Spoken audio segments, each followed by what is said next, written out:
Apa khabar murid-murid? Semoga semua sihat sejahtera.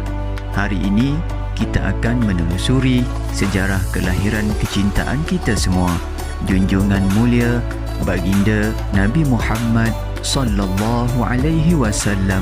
Sebelum kita mulakan pelajaran, mari sama-sama kita berselawat kepada baginda Nabi Muhammad.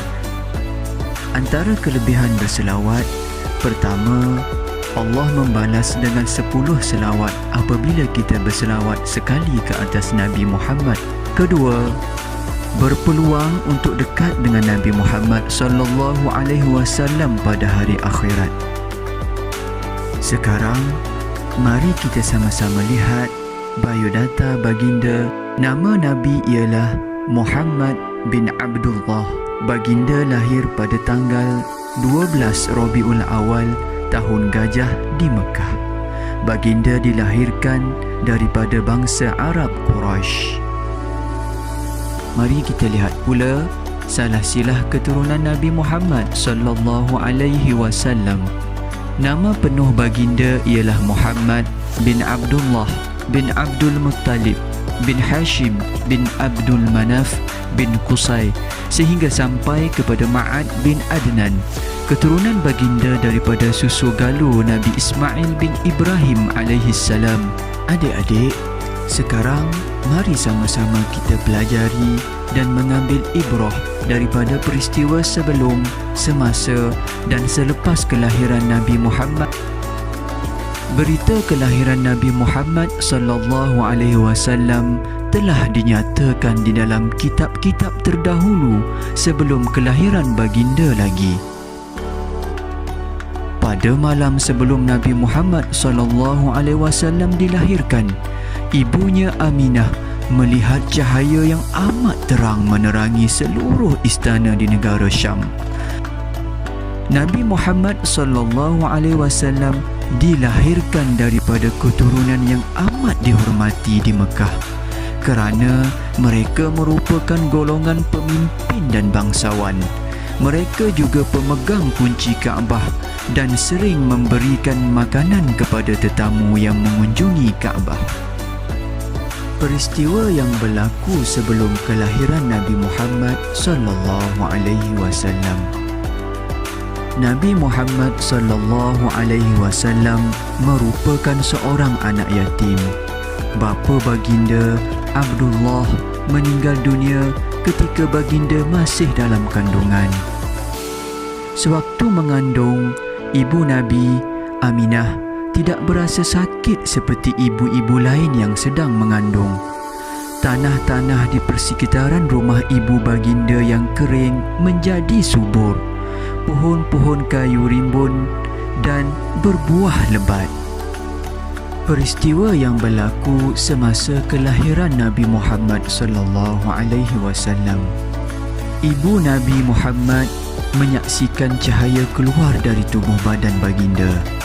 Cahaya tersebut menyinari sehingga ke istana Busra di Syria, menyerupai anak panah bagaikan pelangi di langit.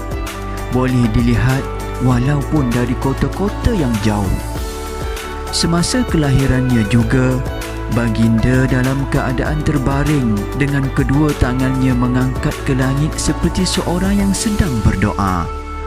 Nabi Muhammad sallallahu alaihi wasallam yang mulia itu juga lahir dalam keadaan sudah berkhatan dan tidak mempunyai lebihan tali pusat.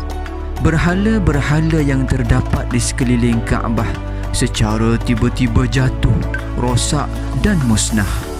Api yang disembah oleh orang-orang Majusi di negara Parsi yang dikatakan tidak pernah padam selama 1000 tahun telah padam dengan sendirinya dan tidak dapat dihidupkan lagi.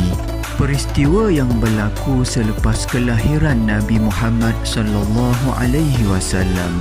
Setelah dilahirkan, datuk baginda Abdul Muttalib membawa baginda ke Kaabah dan menamakannya Muhammad yang bermaksud terpuji. Nama ini tidak pernah digunakan dalam masyarakat Arab ketika itu. Sebagaimana adab masyarakat Arab, Nabi Muhammad sallallahu alaihi wasallam juga dibesarkan di sebuah perkampungan bernama Bani Sa'ad. Di sana, baginda disusukan oleh Halimatus Sa'diyah. Udaranya yang segar membantu tumbesaran Nabi Muhammad sallallahu alaihi wasallam dengan sihat. Nabi Muhammad sallallahu alaihi wasallam merupakan kanak-kanak yang disayangi dan disenangi kerana akhlak baginda yang mulia. Setelah Halimatus Sa'diyah membawa baginda ke ladangnya di pergunungan, ladang-ladang Halimah kembali menghijau setelah mengalami kemarau. Binatang ternakan seperti kambing mengeluarkan susu yang banyak. Nabi Muhammad sallallahu alaihi wasallam tidak pernah diganggu walaupun oleh seekor lalat, termasuk juga pakaian baginda. Halimatus Sa'diyah dan suaminya beberapa kali terlihat tumpukan awan kecil berada di atas kepala baginda, seolah-olah ingin melindungi baginda daripada panas matahari. Allahu Akbar.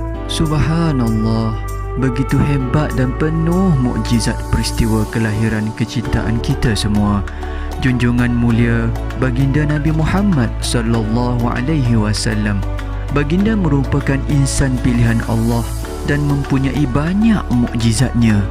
Betapa bertuahnya kita yang menjadi umat baginda. Marilah lazimi selawat setiap hari dan ikuti sunnahnya. Semoga kita semua tergolong dalam golongan yang mendapat syafaat baginda. Alhamdulillah.